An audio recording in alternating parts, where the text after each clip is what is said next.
Welcome. It's great for you to join us. We're doing Tuesday Club and Circle Time a bit differently at the minute.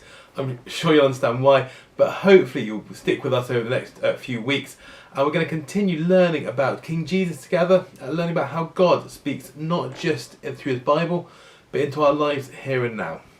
We're continuing this evening with our character in the Old Testament, and tonight we're looking at the book of Daniel. And rather than look at one person, we're in fact going to look at three. Let me introduce you to them. We've got Shadrach, Meshach, and Abednego. These were three of God's people, but they had a huge problem. They were taken from their land. They were taken from the land where God had promised blessing, God had promised good to them. And they were taken into captivity in a land called Babylon. This was away from God, away from God's promises. They were on their own. They had to live under the authority, under the rule of a different person. I guess they really felt fearful. I guess they felt anxious. I guess they weren't sure what was going to happen next. And I guess that might be a bit like us at the minute. We might look at the world around us and we might not be sure what's happening. We might not be sure what's going to happen next. We might be fearful, we might be anxious. Well, let's see how God speaks into the situation. As I said, they were under a big, powerful king. His name was King Nebuchadnezzar. We're going to shorten that to King Neb. And he built a huge statue of himself. It was massive. And he gave orders that everybody had to bow down and worship it when the music played. Well, the time came, the music played. What would Meshach, Shadrach and Abednego do? Well, they refused. They refused to bow down to a statue that wasn't God. They refused to bow down to anything that wasn't God. They would only bow down to God himself. Well, they were taken before King Neb, and actually amazingly, he gave them another chance. He said to them, bow down to the statue. Bow down and you'll be fine. But if you don't, you'll get thrown into a fire and killed. Well, that's quite some choice, isn't it? To live and just bow down to a statue, or to refuse and be thrown into fire. What did Meshach, Shadrach and Abednego do? They refuse again. Why? Well, you see, they're looking at a bigger picture. King Nebuchadnezzar, he might look scary, he might look powerful, but actually, they're looking at someone greater. I'm going to use this bear to represent God. They're looking at God and seeing how powerful and how awesome he is. And then King Nebuchadnezzar looks small and weak and powerless.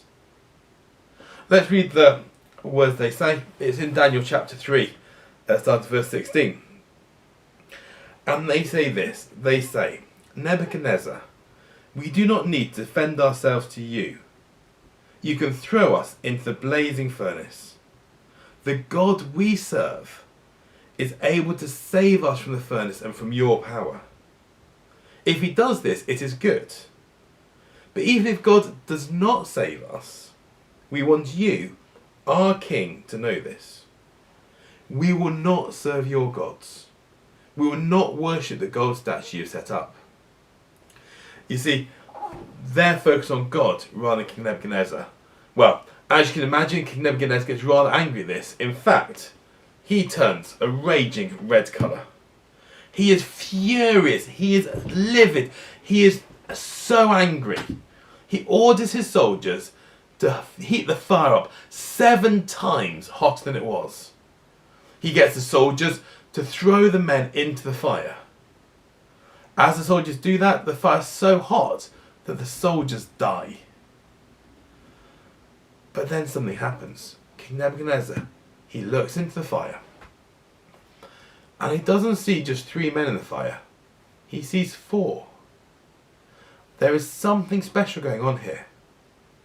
He sees Shadrach, Meshach and Abednego, and then one who looks like the Son of God. God is at work here. Nebuchadnezzar realizes this and he shouts to get them out of the furnace. Meshach, Shadrach, and Abednego are taken out of the furnace, and they're absolutely fine.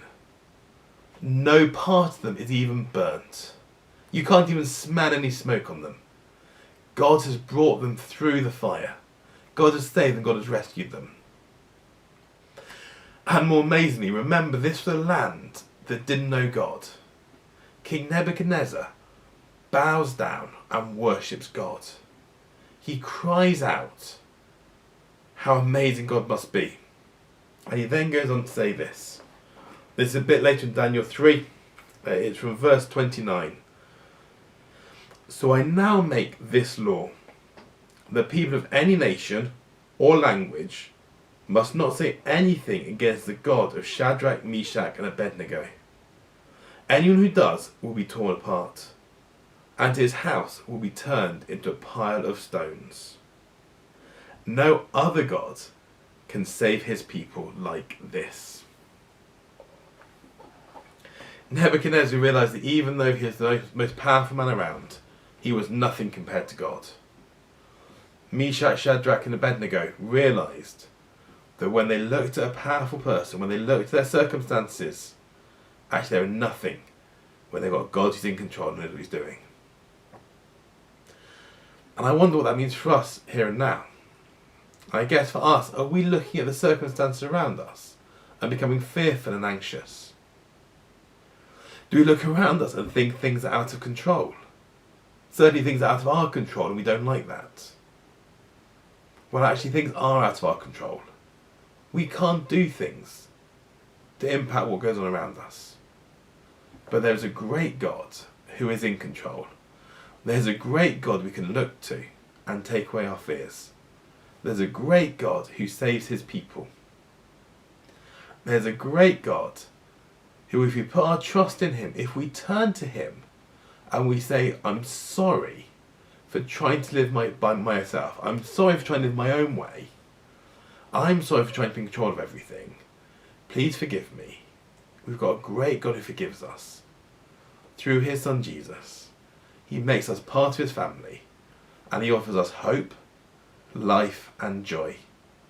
Through dark times now, and through a glorious future with him in heaven forever. Thank you for joining me this evening. I hope and pray that you'll join us again next week as we continue finding out more about this amazing God that we have.